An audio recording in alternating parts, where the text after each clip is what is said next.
Hey guys, welcome back. This is a walkthrough of my brand new retro digital teacher planner.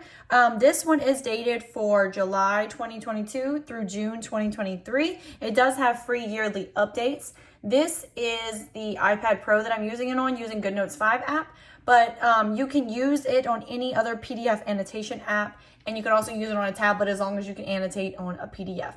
The Google Slides version will be coming out very shortly, and you could also use that. You want to make sure if you're using it on Google Slides that you don't use it on GoodNotes also, because it won't cross sync. So you want to use it on the same platform across devices so that way it will sync. So if you have a Mac or anything like that, GoodNotes will sync as well as your iPhone.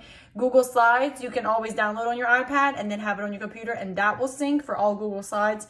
But GoodNotes and Google Slides are not compatible to cross sync. So I have downloaded the planner from my Google Drive. You can always access your Google Drive down here and then add it to your GoodNotes. You can also email it to yourself on your iPad or AirDrop it.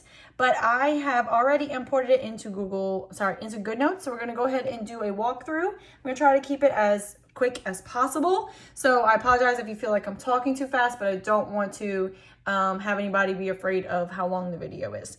So this is the cover. Just like all my other planners, your covers can be accessed by clicking the Teach coffee mug at the front.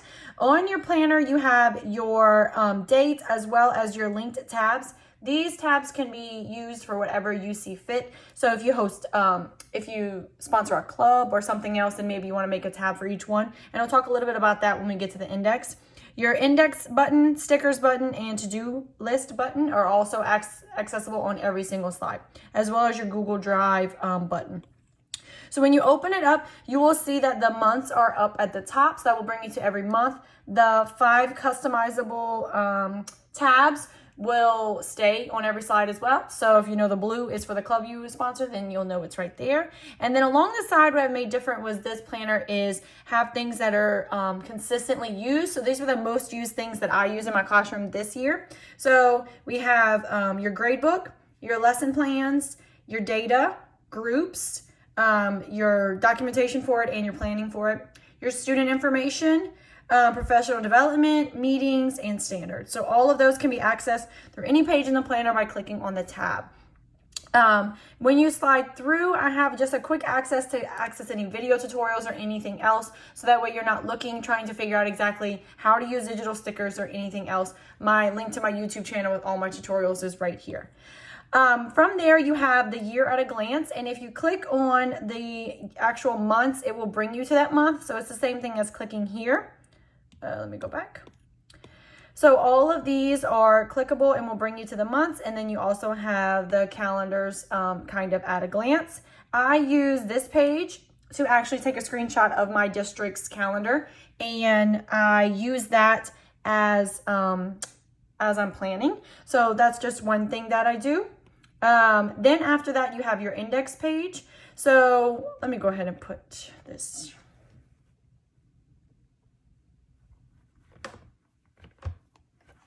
Sorry about that. Didn't want everybody to be texting me and you guys having to see me swipe up through my text messages, emails. Anyways, here is your index page. It can be accessed here. Here are your tabs that color coordinate with this one. So when you click, it will bring you to that tab. Behind each tab has pages where you can kind of decipher exactly what you wish to use it for.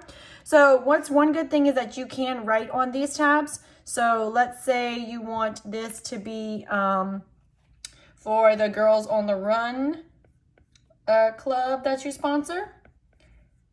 You can write it here. And then that way it is customizable. So that way you have it right there on your index. But other than that, on your index page, you have all of these different ones.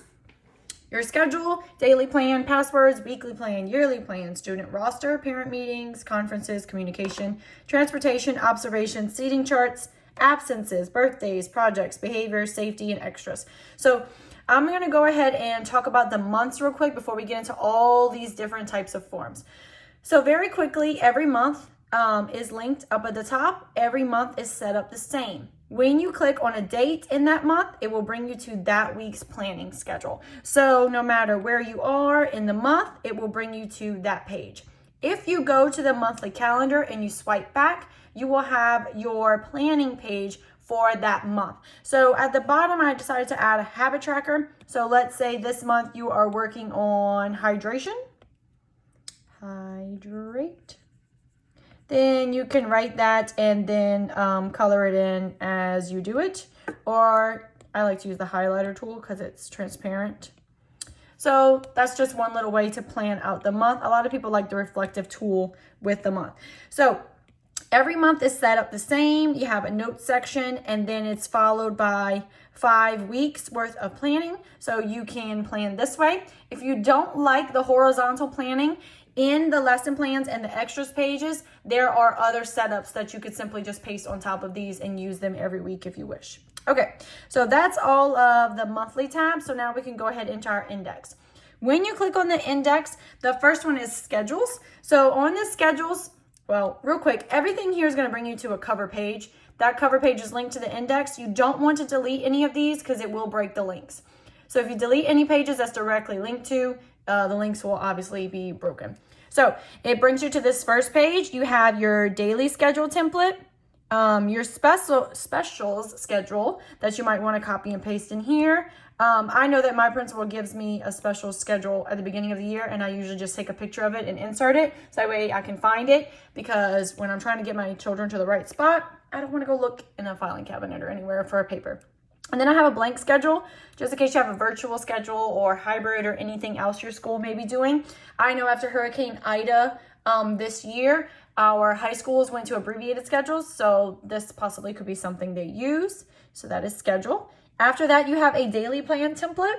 So you could use this page every day if you wish. I just like to have a bunch of different options. So it's easy to copy and paste it and move it somewhere else if you want.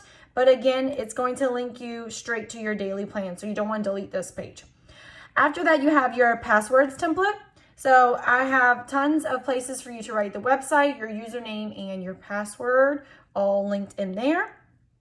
Then we have our weekly planning page. This is just a cute layout of the week. So maybe you're planning something easy for your whole team, maybe a dress down week for Beta Club or something else, and you want to list all the plans for that week, then you could simply just export just that page or print just that page if you wish.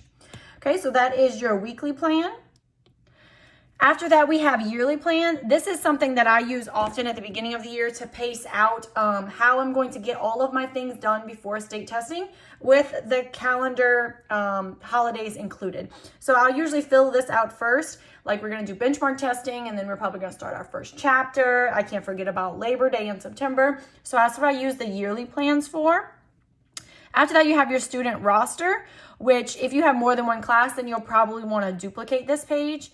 And just a reminder, you duplicate your pages by coming up top to the, I like to call it a waffle, but it's the thumbnails.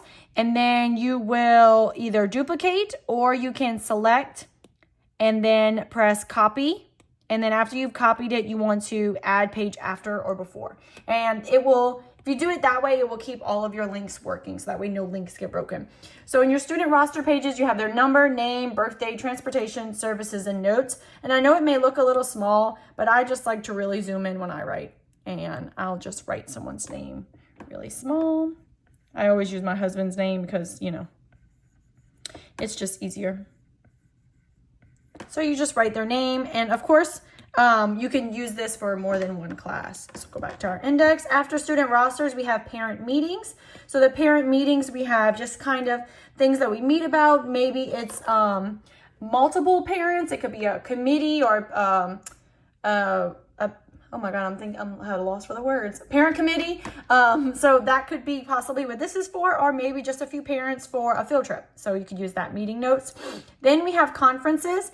In my parent conference section, I wanted to link to this page because you obviously are going to have more than one parent conference in a year. So I made a conference schedule because I know some schools have conference week that they need to get them all done. So that's kind of what this is.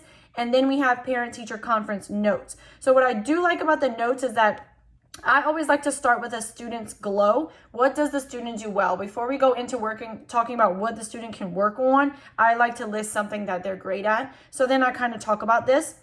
This is also great documentation whenever you're working for SBLRC, maybe at the end of the year. I mean, that's what we call it. I mean, I call it that. But at the end of the year, you can kind of talk about the things that the student does well, any kind of follow-ups you had.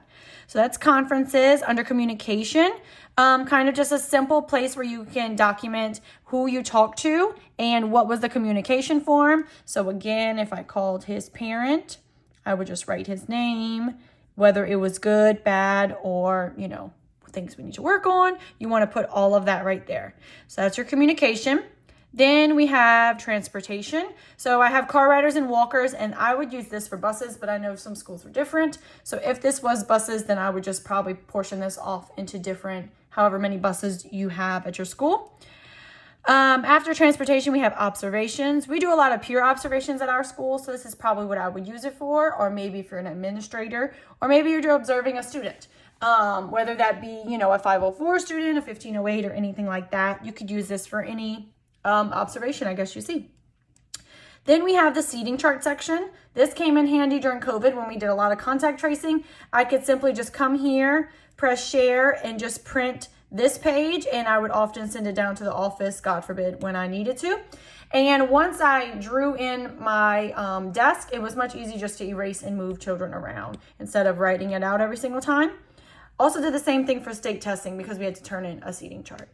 Absences, so I have an absent log, name, date, reason. You can duplicate that if you need to.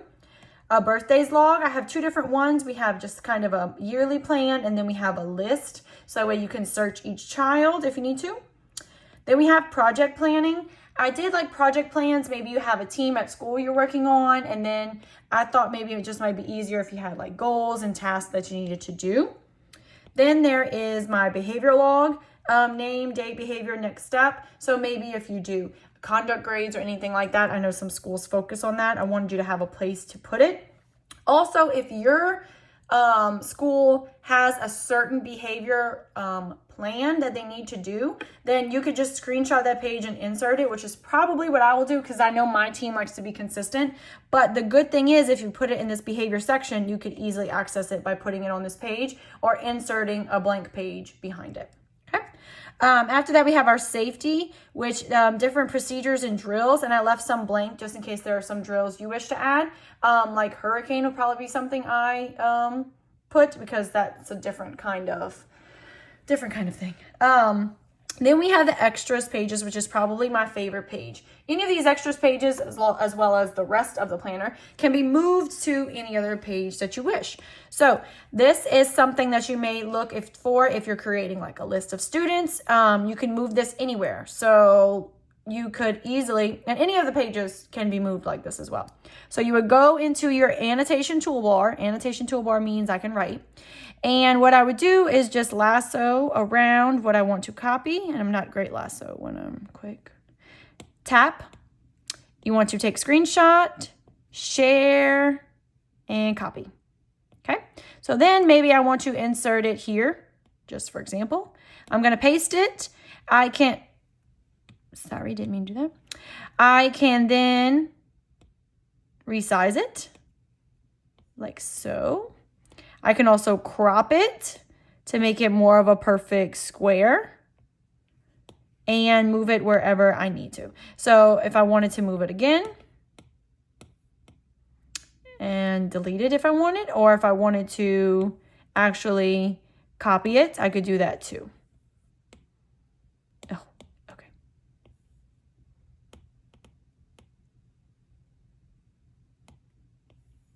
I want to delete you. Oh, anyways. Okay, so let's go back to our extras. So after that page, we have just kind of a blank, bigger squared one. So if you prefer this one for your seating chart, you can absolutely do that by copying this page and inserting it after. Then we have a vision board. Vision board is always great. I like to do that with my students, so I think it's great if you would maybe share yours.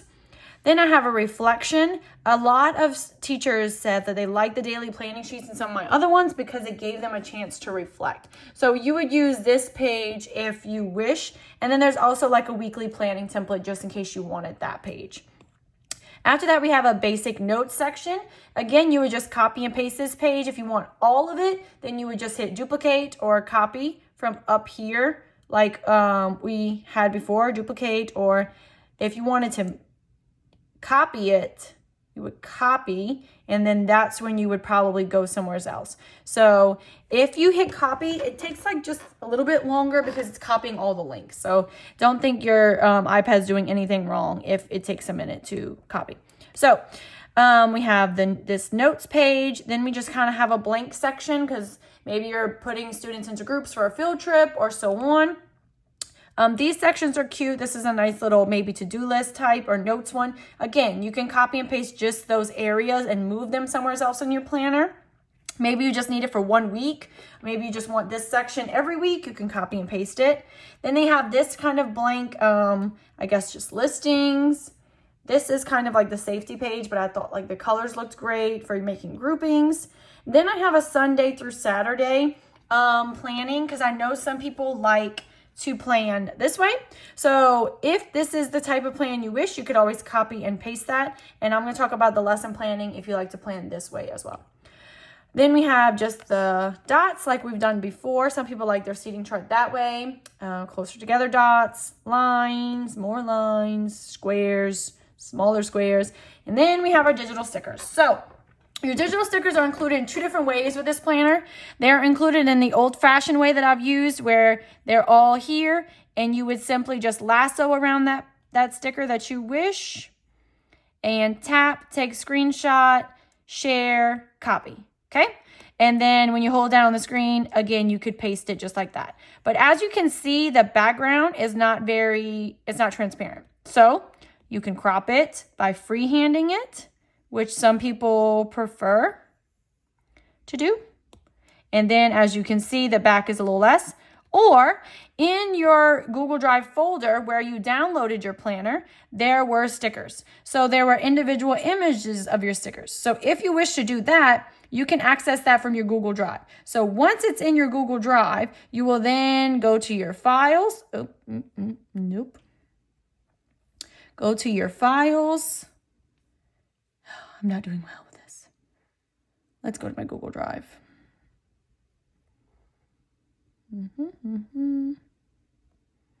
There it is.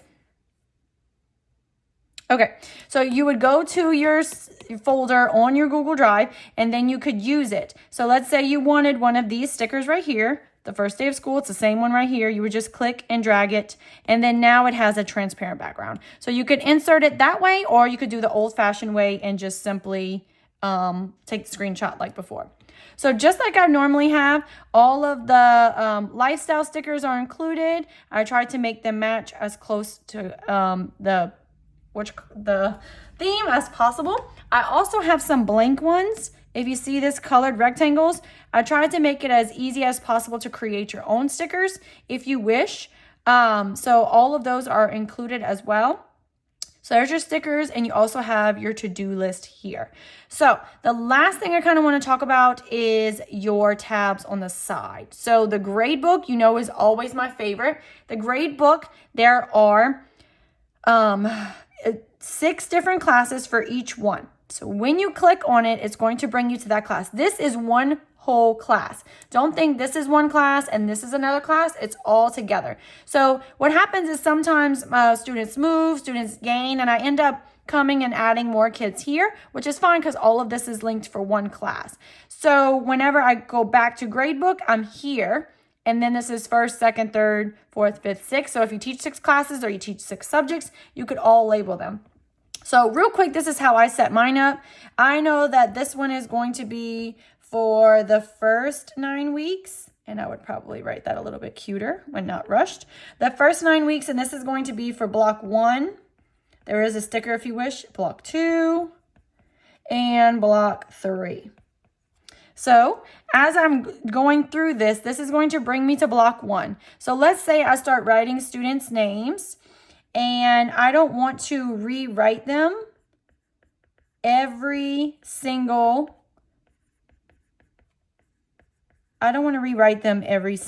time. Let's say I teach multiple classes. So you would just simply lasso, copy, and then you would come back here. Oops, sorry.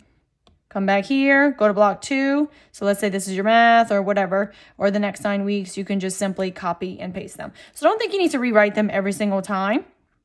So again, you have, I think it's like over 40 spaces for that many students. When you click this grade book, it's going to bring you back to that cover. So again, you have, like, I would label this first 9 weeks, but if you click next grade book, you have another set. So another set of 6 classes, and then another, so that's a third, fourth, fifth. So you have 6 grade books. So you could use them however you see fit. You may not need 6 grade books, but I wanted to make sure I included it. So that can be accessed here in your grade section. Your lesson plan section. Now, there's a lot of people that tell me they don't like to plan this way. And that's completely fine. I completely understand that. So that's why I try to include as many different lesson plan templates as possible. So I have this template. Then I have a vertical planning template. So this might be what you prefer. Then we have just kind of a blank one with more boxes. This one has 6 boxes. This one's color coded. So maybe use this one for a schedule. And then this one has mini boxes, and then again, more color coding and a blank. So let's say you want to keep all your lesson plans in this section week after week, and you want to use this template. So since the lessons is going to be linked to this, you can delete any lesson plan template pages you don't wish to use, and then only duplicate every week. So let's say this is the way you wish to plan. And you want to write reading, grammar, writing, science, social studies.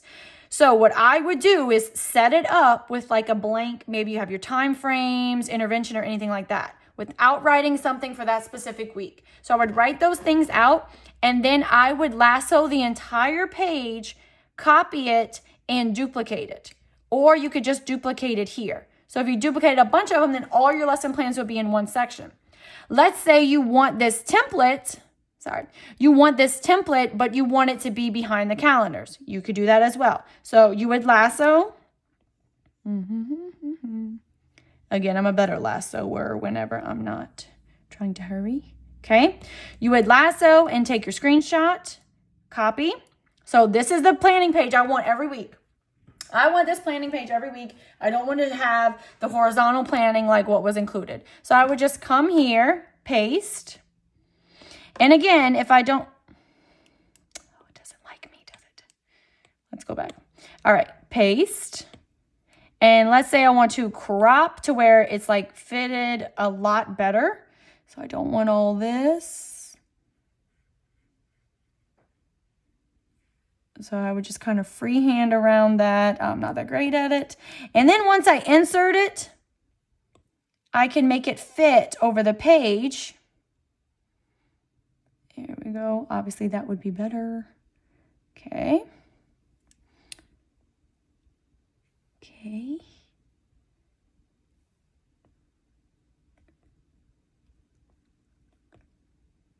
Okay. So once I have it fitted, and I cropped this wrong, that would have been cropped better. So once I have it fitted, then I know that I can copy it and paste it every single time on every page I want. So you're not locked into one type of planning page. You can always change your planning pages, but that's included in your lesson plans. So you can either put all your lesson plans here in this one section, or move them to whichever section you want to plan in.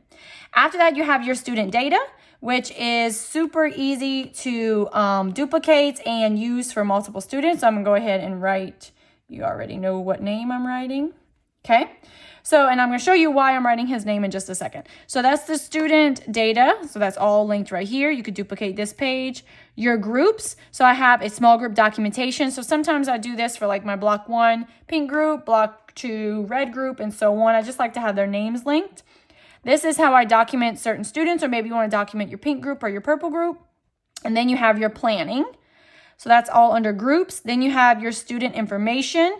So again, if I wanted to put the student name, I have guardian name, phone number, email. It's just all linked right there. Okay, so that's your student page. Then you have professional development. I often just take pictures of the screens or any kind of handouts they give me, and I insert it and then write on top of it in here because it also makes it easier. So let's say if I took a picture of something from a Eureka math training, I think I might have a picture. Let's see. Yep. So this was from a recent Eureka training for math. So let's say I don't want to lose this paper because that happens to me a lot. I will lose a paper. So I'll take a picture of it, insert it into my planner, and I know it's there if I need it. So if I start planning for math and I search Eureka Math in my planner, it's going to come up because I'm going to label it and maybe highlight on it. And then when you zoom in, you can still read it. So you can make the picture as small as possible to save space. So that is the professional development. Then we have meetings. Again, same thing. If you have a faculty meeting or anything like that, I take a picture of the agenda, write on top of it, and duplicate it as needed. And then you have your standards. Standards would also be another page that you probably need to duplicate if you teach more than one subject. So I usually just do screenshots and write on top of them. So that way, if I search something, it's ready to go. So let's say I search math. Anywhere I wrote math in my planner will come up. So here's my math stickers, obviously. And then here's a Eureka Math that I just wrote on. So if I had another training, it would all be linked here, ready to go. So let me show you why I kept writing my husband's name. So let's say you're in a conference with Ross's mom. You now have all of the times you wrote his name. So this was my gradebook page. This was parent communication page. This was my student roster page. But if you have data on this student, grades you can easily access just by searching their name. All of that is ready to go at your fingertips. So anytime you search for something, it will come up. So that is the quickest overview I could give you for this planner. I think I went over everything, but one of my favorite things is that I can personalize it and change it up, add my name, write my name, and then also, add pictures of my kids if I wanted to. Oh, look, no, not him blinking. Oh, Lord. So I can put pictures here if I want to and resize them, make them bigger, and so on. So I really hope this was a good enough overview of the teacher planner, the retro theme. Please let me know if you have any questions. I truly appreciate you guys watching.